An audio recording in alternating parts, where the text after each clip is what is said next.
तो इन्फ्लुएंजा रोग आर्थोमैक्सोवायरस के संक्रमण से होता है। इस वायरस का जीनोम आरएनए होता है। यह वायरस वायु के बिंदु कणों द्वारा एक व्यक्ति से दूसरे व्यक्ति में फैलता है और संक्रमण से लेकर रोग उत्पन्न होने तक की अवस्था इंक्यूबेशन पीरियड कहलाती है। और इस रोग का इंक्यूबेशन पीरियड 1 से 3 दिन का होता है। इसके बाद फिर शुरू होता है आंखों में जलन, आंखों में रेडनेस, सिर दर्द, बुखार, पेशी दर्द, बदन दर्द, ऐसी चीजें इसमें से आ जाती हैं। इस रोग का उपचार अमेंटाडीन से करते हैं। इस रोग का उपचार अमेंटाडीन से करते हैं। अमेंटाडीन एक औषधि है, दवा है, जिसके द्वारा हम इस रोग का उपचार इन्फ्लुएंजा का करते हैं। इसके साथ साथ बता दूं कि इस वायरस की प्रोटीन और न्यूक्लियोटाइड, इसमें जो न्यूक्लियोटाइड होते हैं, न्यूक्लियोटाइड समझ रहे हो ना क्या होते हैं, मतलब न्यूक्लिक एसिड की इकाइयां होती है न्यूक्लियोटाइड। तो इस वायरस के न्यूक्लियोटाइड और इसमें बनने वाले एंटीजन के आधार पर इसको 3 श्रेणी में विभाजित किया गया है और उसका नाम है influenza type A, influenza type A, influenza type B और इन्फ्लुएंजा टाइप सी। इस प्रकार से जैसे इसमें न्यूक्लियोटाइड और जैसे इसमें एंटीजन बनती है, और याद रखना वायरस द्वारा बनने वाली एंटीजन प्रोटीन के कारण ही रोग उत्पन्न होते हैं। शरीर में भी एंटीजन होता है, वो एंटीजन हमारे लिए इतना हार्मफुल नहीं होती, लेकिन बाहर से किसी जीव द्वारा बनाई गई एंटीजन जब बॉडी में प्रवेश करती है तभी वो रोग का कारण बनती है। तो जब ये इन्फ्लुएंजा वायरस अलग अलग टाइप की एंटीजन प्रोटीन बनाता है तब इसको 3 वर्गों में विभाजित करते हैं, influenza type A, influenza type B और इन्फ्लुएंजा टाइप सी। ठीक है, तो ये हो गया इन्फ्लुएंजा वायरस, आर्थोमैक्सोवायरस अर्थात इन्फ्लुएंजा रोग, ये वायरस से होने वाला प्रथम रोग हुआ। अब मैं आगे आपको वायरस से होने वाला दूसरा रोग बताता हूं।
और इसी कॉमन कोल्ड में कोरोना वायरस का योगदान 25% होता है। अब सुनिएगा, यहां पर कोविड-19 कोरोना वायरस, इसकी बात सुनिए। कोविड-19, अब यहां पर इसको मैं बता देता हूं, इसका नाम है कोविड-19। ठीक है, ये एक्चुअली जनवरी 2019 में पता लगा इसका, तो ये 19 हो गया। CO का मतलब कोरोना हो गया, VI का मतलब वायरस हो गया और D का मतलब डिजीज हो गया, यानी कोरोना वायरस डिजीज, इसका नाम है कोविड-19। एक्चुअली ये वायरस चाइना की वुहान की लैब से निकला हुआ वायरस माना जा रहा है।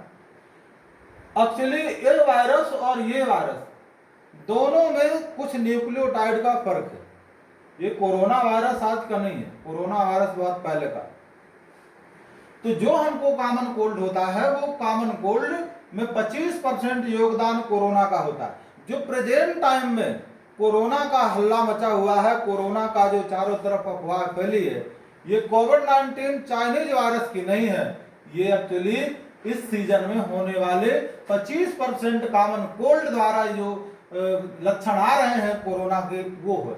जब जांच होती है तो ये कोरोना वायरस निकल आता है। ये थोड़ा ना कर रहे हैं कि कोविड-19 इसको होगा, ये कहते हैं कोरोना पॉजिटिव। अब कोरोना पॉजिटिव इसलिए है क्योंकि 25% जुकाम होता है कोरोना के कारण। अब ये इससे होता क्या है, जब ये कोरोना वायरस शरीर में, और बता दूं कोरोना वायरस आरएनए जीनोम इसमें भी होता है, दोनों में याद रखिएगा, आरएनए जीनोम इसमें भी है, इसमें भी है। कोरोना वायरस आरएनए जीनोम का अब तक का सबसे बड़ा वायरस है, समझ गए, अब तक का सबसे बड़ा वायरस है आरएनए जीनोम का। और डीएनए जीनोम का सिट्रस ट्रिसजेटा जो बड़ी माता निकलती हैं आप लोगों के यहाँ, जिसको देवी जी कहते हैं, तो जिसको चिकन पॉक्स कहते हैं, जिसको चेचक कहते हैं, एक होता है स्मॉल पॉक्स, एक होता है चिकन पॉक्स। तो स्मॉल पॉक्स में घमौरी जैसे छोटे छोटे दाने निकलते हैं, जो चिकन पॉक्स होता है बड़ी बड़ी फुंसियां निकलती है, उसमें पस बन जाता है और वो खुजलाता है, फूट जाता है, और उसका मवाद जहां जहां फैलता है वहां वहां फिर से निकल आता है। और बता दो कि जो चिकन पॉक्स है, चेचक है, जिसको बड़ी माता कहते हैं, तो इसका वायरस 335 मिली माइक्रोन क्लास का होता है, यानी डीएनए जीनोम का सबसे बड़ा वायरस चेचक का है, सिट्रस ट्रिसजेटा। और कोरोना वायरस जो है ये आरएनए जीनोम का सबसे बड़ा वायरस है, ठीक है। अब सुनो, 25% योगदान जुकाम में इसी कोरोना का होता है, और वर्तमान में यही कोरोना का संक्रमण है, इसलिए इससे डरने की जरूरत नहीं है। इस रोग का उपचार भी 7 दिन, इसका लक्षण भी 1 से 7 दिन के अंदर, यानी प्रथम दिन से लेकर के 7 दिन के अंदर कोरोना के लक्षण आ जाते हैं। और वो लक्षण क्या होते हैं? लक्षण नाक के अंदर जो नेजल मार्ग है आपका, नासा मार्ग जिसको कहते हैं, तो इस नासा मार्ग में म्यूकस मेम्ब्रेन होती है, झिल्ली होती है। म्यूकस मेम्ब्रेन में सूजन आ जाती है, और जब म्यूकस मेम्ब्रेन में सूजन आती है तो ब्रीदिंग में, सांस लेने में थोड़ा कठिनाई होती है, ठीक है ना। कहीं नाक कहते हैं ना, नाक बंद हो गई। अब नाक बंद हो गई मतलब नेजल की म्यूकस मेम्ब्रेन में सूजन आ गई। अब सूजन आ गई तो एयर पास आउट सही से नहीं होती है, तो नाक बंद हो जाती है, तो नेजल टाइटनेस हो जाएगी, नाक में टाइटपन हो जाएगा, और झिल्ली में सूजन आ जाएगी। गले में खराश हो जाएगी, खराश समझ रहे होंगे, और छींक आना शुरू हो जाएगी, छींक भी आएगी, आंखों में रेडनेस भी होगी, और खांसी भी आएगी। खांसी सूखी और गीली दोनों प्रकार की हो सकती है, खांसी भी आएगी। सामान्य बुखार रहेगा, सामान्य बुखार जो वर्तमान में चल रहा है। कोविड-19 का बुखार बहुत तेज होता है, याद रखिएगा। लक्षण ऐसे जैसे इस कोरोना के लक्षण हैं वैसे इसमें भी है, लेकिन कोविड-19 का जब इन्फेक्शन होता है तो व्यक्ति को स्वाद और सुगंध का पता नहीं चलता। कोविड-19 में यही इसकी मूल पहचान है। यदि आपको स्वाद और सुगंध, मान लो जुकाम हो जाता है तो सुगंध नहीं पता चलती है, लेकिन स्वाद तो पता चल ही जाता है कि कड़वा है, मीठा है, खट्टा है क्या।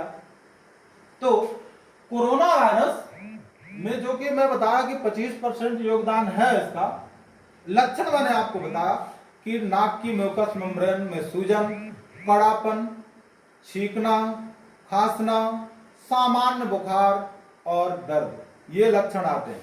इस रोग के उपचार के लिए, कॉमन कोल्ड के लिए एस्प्रिन दी जाती है, एस्प्रिन दी जाती है। और क्योंकि नाक बंद होने लगती है, सूजन ज्यादा हो जाती है म्यूकस मेम्ब्रेन में, तो नाक का जो बंद है उसको खोलने के लिए नेजल स्प्रे का प्रयोग किया जाता है।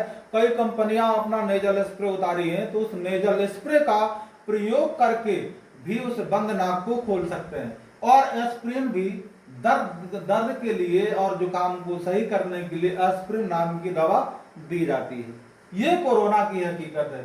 तो कोरोना वायरस आज से नहीं है, कोरोना वायरस बहुत पहले से।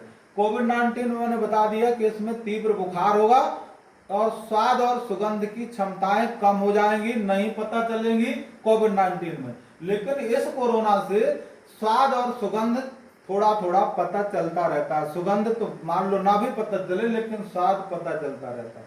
तो कोविड-19 का जीनोम भी आरएनए है, कोरोना का भी जीनोम आरएनए है और राइनो वायरस का भी जीनोम आरएनए है। और ये 1 से 7 दिन के अंदर ये लगभग ठीक होने की दशा में आ जाता है। संक्रमण पहले दिन से शुरू होकर 7 दिन के अंदर इसके लक्षण प्रकट होते हैं और अगले 7 दिन में ठीक भी हो जाते हैं। ये बात हो गई कॉमन कोल्ड की। क्लियर हो गया बात? अब मैं आगे आपको जी अच्छे से समझ में आया कि नहीं आया? आए क्या जी, क्या बोल रहे? मरता तो वैसे भी है जिसको वायरस, इसमें सुनो, हेलो मेरी बात सुनो,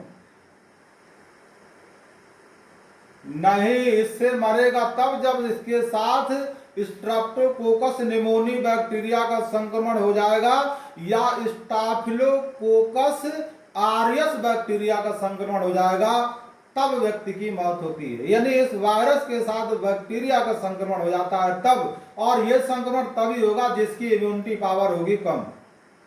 ठीक है ना, इम्यूनिटी कम होगी उसी को बैक्टीरियल इन्फेक्शन होगा, और जब दोनों का इन्फेक्शन एक साथ हो जाएगा तब मृत्यु का कारण बनता है। तो इस तरह से इन्फ्लुएंजा में भी यदि स्ट्रेप्टोकोकस निमोनी बैक्टीरिया का संक्रमण हो गया या स्टाफिलोकोकस आरियस बैक्टीरिया का संक्रमण हो गया तो इन्फ्लुएंजा में भी मौत हो सकती है। और वैसे भी अमर तो कोई है नहीं, मरना तो सबको है, चाहे वो कोरोना से मरे, चाहे वो डायबिटीज से मरे, चाहे वो किडनी से मरे, चाहे किसी बीमारी से मरे, मरना तो है ही। मरते तो पहले भी थे, आज भी मरते हैं। बस पहले क्या था कि नाम दर्ज नहीं होता कौन मर गया, आज मर जाते हैं तो रजिस्टर में नाम दर्ज हो जाता है, कोरोना था इसलिए मर गए, बस फर्क इतना है। लेकिन बता दो कि इस कोरोना से मृत्यु दर बिल्कुल नहीं है, घबराने की कोई जरूरत नहीं। वर्तमान का कोरोना यही कोरोना है जो मैं आपको पढ़ा रहा हूं, कोविड-19 है ही नहीं। और जिसको कोविड-19 हुआ है बता दूं कि वो कोविड-19 जिसको भी हुआ है, चाहे वो बच्चा हो, चाहे वो युवा हो, चाहे वो वृद्ध हो, कोई बचा भी नहीं, क्योंकि वो आर्टिफिशियल कोरोना है। और ये कोरोना जो मैंने बताया ये नेचुरल कोरोना है, वो जैविक हथियार के रूप में बनाया गया कोरोना है कोविड-19 यानी चाइनीज वायरस। तो वो खतरनाक है निश्चित तौर पर। शुरू में किसी लोगों को हुआ था, लेकिन उसकी भारत में संक्रमण की दर अधिक टेम्परेचर होने के कारण नहीं हो पाई, बहुत ज्यादा ये पीक पर नहीं पहुंचा। लेकिन जिसको कोविड-19 हुआ वो बचा भी नहीं। Okay, because covid is a artificial virus.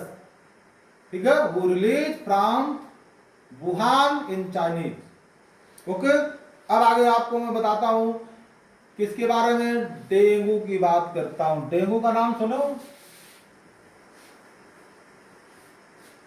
अरे बहुत खतरनाक है डेंगू वायरस, यानी डेंगू रोग है। और डेंगू को हिंदी में शायद आप नहीं जानते होंगे, इसको दंडक ज्वर कहते हैं। दंडक ज्वर कई बार ये आ जाता है तो हम पढ़े रहते हैं डेंगू, और हिंदी में आ जाता है दंडक ज्वर, तो समझे में नहीं आता ये कौन सा ज्वर हो गया, ये कौन सा बुखार है। सुनो, डेंगू को ब्रेक बोन फीवर के नाम से जाना जाता है। ब्रेक बोन फीवर, इसे हड्डी तोड़ बुखार कहते हैं। हड्डी तोड़ बुखार, जैसे हड्डी के टूटने पर दर्द होता है वैसा ही दर्द इस डेंगू रोग में हड्डियों में वैसा ही दर्द होता है, इसलिए इसको ब्रेक बोन फीवर कहते हैं, हड्डी तोड़ बुखार कहते हैं। और याद रखना, डेंगू एक ग्लोबल प्रॉब्लम है, एक वैश्विक समस्या है, ग्लोबल प्रॉब्लम है। इससे 113 देश प्रभावित हैं, 113 देश। अब हो सकता है और ज्यादा भी होगा। तो डेंगू का जो कारण है वो फ्लावीवायरस है। ठीक है, डेंगू का कारण फ्लावीवायरस है, फ्लावीवायरस। और flavivirus Aedes aegypti mosquito, Aedes aegypti female mosquito,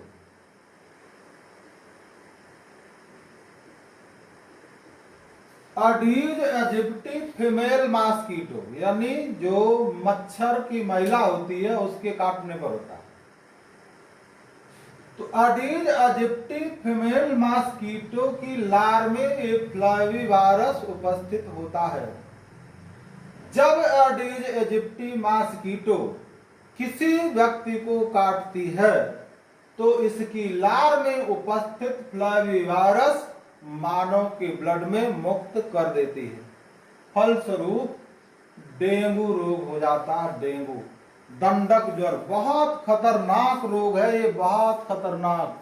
अभी ये सीजन डेंगू का ही चल रहा है, ये सीजन डेंगू का ही चल रहा है। और बता दूं कई ऐसे फ्लावीवायरस की प्रजातियां भी हैं कि इन प्रजातियों से इंसेफलाइटिस, जापानी बुखार जिसको कहते हैं, ये बुखार प्रायः गोरखपुर में, उस वातावरण में गोरखपुर के बच्चों में ज्यादा होता है क्योंकि ये वायरस उसी वातावरण के लिए ज्यादा अनुकूल है। अभी पिछले साल पता नहीं 154 बच्चों की मौत हो गई थी एक ही अंबेडकर हॉस्पिटल में, ये गोरखपुर के हॉस्पिटल में। इंसेफलाइटिस जिसको जापानी बुखार कहते हैं या इसी को मस्तिष्क ज्वर कहते हैं, ब्रेन फीवर भी इसको कहते हैं। तो ये और एक होता है येलो फीवर, तो येलो यानी पीत ज्वर। तो येलो फीवर और जापानीज फीवर यानी जापानी बुखार अर्थात इंसेफलाइटिस फीवर, ये डेंगू के फैलाने वाले जो फ्लावीवायरस है, इसी फ्लावीवायरस की दूसरी जातियों से इंसेफलाइटिस और येलो फीवर रोग होता है। अब मैं आपको बताता हूं डेंगू वायरस के बारे में। ये डेंगू वायरस, जैसा कि मैंने बताया कि डेंगू वायरस का नाम क्या है, ये डेंगू वायरस का नाम फ्लावीवायरस है और इसका जीनोम भी आरएनए होता है, इसका जीनोम भी आरएनए होता है। और इसमें, इस वायरस में 11,000 न्यूक्लियोटाइड पाए जाते हैं। 11,000 न्यूक्लियोटाइड इस वायरस में पाए जाते हैं और इस न्यूक्लियोटाइड में 3 प्रकार की एंटीजन बनाने की क्षमता होती है। फ्लावीवायरस में 11,000 न्यूक्लियोटाइड होते हैं और इसमें 3 प्रकार की एंटीजन प्रोटीन बनाने की क्षमता होती है। एंटीजन प्रोटीन बनाने की इसमें क्षमता होती है। और इसके साथ जिन्हें, इनको और बता दूं कि इस एंटीजन में से कुछ इनके एंटीजन का नाम मैं आपको बता दे रहा हूं। NS1, NS2A, NS2B, NS3, NS4, NS4B और NS5, ये 5 स्ट्रेन है इस वायरस के। NS1, NS2A, NS2B, NS3, NS4, NS4B और NS5, ये कितने हो गए? 1 2 3 4 5 6 7 स्ट्रेन इस वायरस के मौजूद है। यानी इनमें से जो एंटीजन है, ये एंटीजन के ही नाम है, कह लीजिए।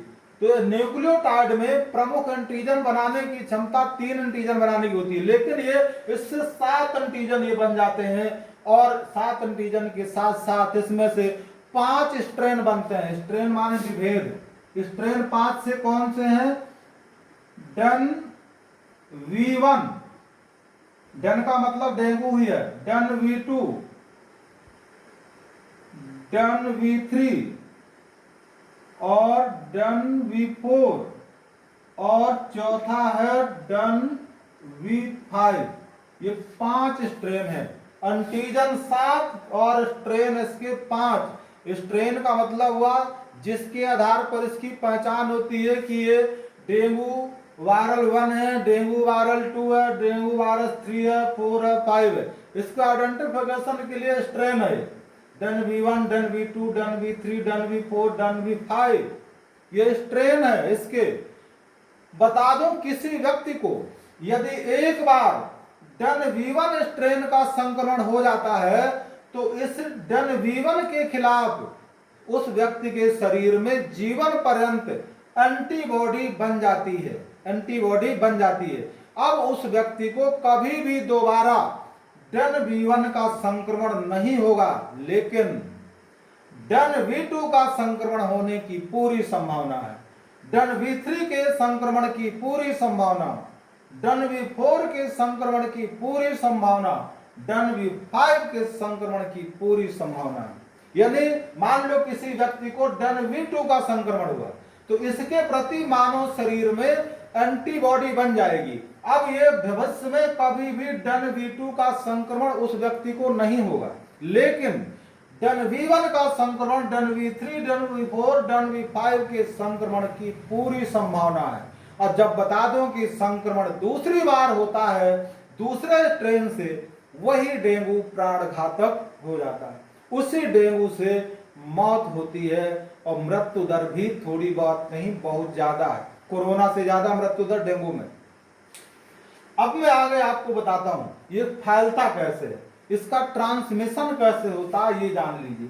तो आपने इसका स्ट्रेन देख लिया, यानी बस ये जो एंटीजन हो गई ये इसकी स्ट्रेन हो गए, 5 स्ट्रेन 7 एंटीजन इस वायरस के द्वारा बनाई हुई। अब आगे देखिए इसका संक्रमण कैसे होता है। अभी मैंने एक मॉस्किटो का नाम बताया जिसका नाम है अडीज एजिप्टी, अडीज एजिप्टी। ये फीमेल मॉस्किटो है।